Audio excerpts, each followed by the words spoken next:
Bueno, vamos a continuar hablando un poquito sobre lo que se llama el factor de bloque o blocking factor.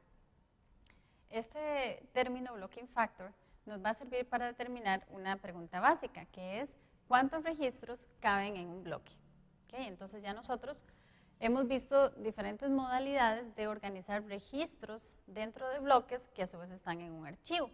Entonces una pregunta típica sería, bueno, ¿cuántos registros me van a caber finalmente en un bloque? Entonces, vamos a asumir por el momento, para hacer los cálculos más fáciles y entender un poquito mejor, que tenemos un archivo organizado de forma no expandible y además con registros de longitud fija. ¿Okay? Eso simplifica un poco las cosas. Entonces, en este caso, tenemos un archivo con 2 bloques. ¿Okay? En cada bloque hay 3 registros y además vamos a asumir que el tamaño de nuestro bloque, que es cada uno de estos cuadros, va a ser 100 bytes y que el tamaño de cada registro es 30 bytes. Bien, bajo esas condiciones, entonces la pregunta sería, bueno, calculemos cuántos registros caben por bloque. Ese es un cálculo que luego lo vamos a utilizar muchísimo en la parte de índices, entonces es importante que lo aprendamos y nos quede claro. Entonces, si nosotros sabemos que nuestro tamaño del bloque son 100 bytes, pues lo que tenemos que hacer es dividir ese tamaño, que le vamos a llamar B mayúscula, entre el tamaño de cada registro, que le vamos a llamar R mayúscula. Entonces, pues dividiríamos 100 entre 30, ¿ok? Y eso nos daría algo así como 3.3.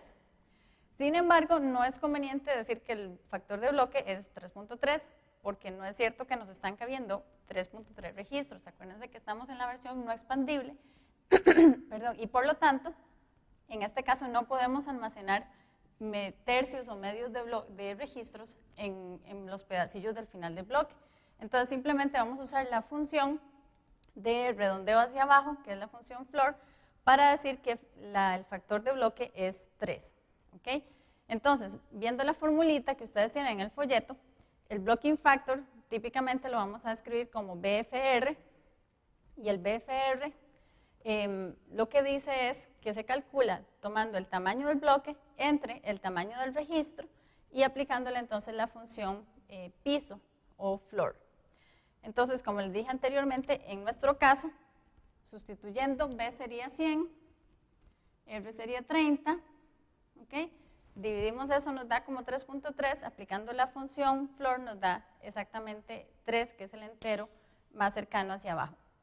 Entonces, eso coincide perfectamente con la figura que tenemos aquí, donde sabemos que solamente nos caben 3 registros por bloque y además hay un pequeño desperdicio al final porque hay 10 bytes que nos están sobrando.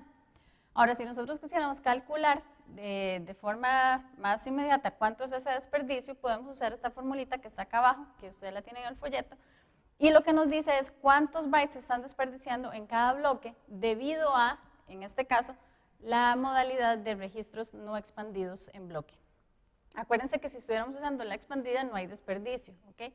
Pero en este caso sí lo hay porque estamos usando la no expandible. Entonces lo que tenemos que hacer es decir, bueno, el bloque entero, que es de tamaño B, ¿okay? Es el espacio que tenemos disponible. Ahora, ¿cuánto espacio estamos usando en registros propiamente? Bueno, estamos usando R, que es la cantidad de registros, ¿okay? Por el blocking factor, que es la cantidad de registros, por R, que es el tamaño de cada registro. Entonces, en nuestro caso, B sería 100, el tamaño de cada registro es 30, y sabemos que en cada bloque nos caben 3 registros. Eso nos lo da el blocking factor. Entonces, si hacemos esa resta, tenemos que 100 menos 90 nos da 10, que sería, entonces, 10 bytes de desperdicio en cada bloque. ¿Okay? La otra cosa es, cuando nosotros conocemos este blocking factor, ¿okay? Podemos hacer un montón de cálculos adicionales interesantes. Entonces, podemos, por ejemplo, calcular cuántos bloques necesitamos leer de disco para leer cierta cantidad de registros. Entonces, supongamos que nosotros sabemos que un archivo tiene, no sé, 1000 registros. ¿Ok? Entonces, este R es la cantidad de registros de ese archivo. Nótese que este R es R minúscula, ¿ok? No se confunda con el otro R mayúscula, que es el tamaño de cada registro. Entonces, si nosotros tenemos que leer 1000 registros de un archivo, nosotros quisiéramos calcular cuánto es el costo de accesar esos 1000 registros trayéndolos de bloque en bloque del disco. Entonces necesitamos calcular cuántos bloques hay que leer para calcular el costo de entrada-salida.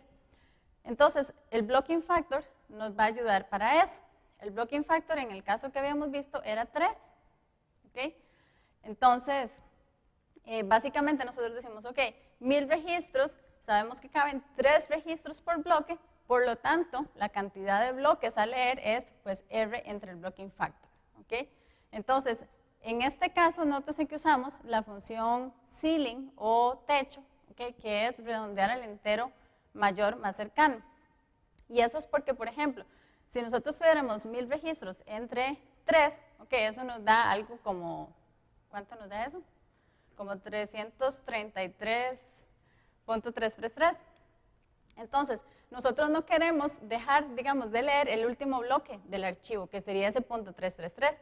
Entonces, nosotros tenemos que leer siempre un bloque más, que sería, digamos, el último bloque del archivo. Por eso es que usamos la función ceiling.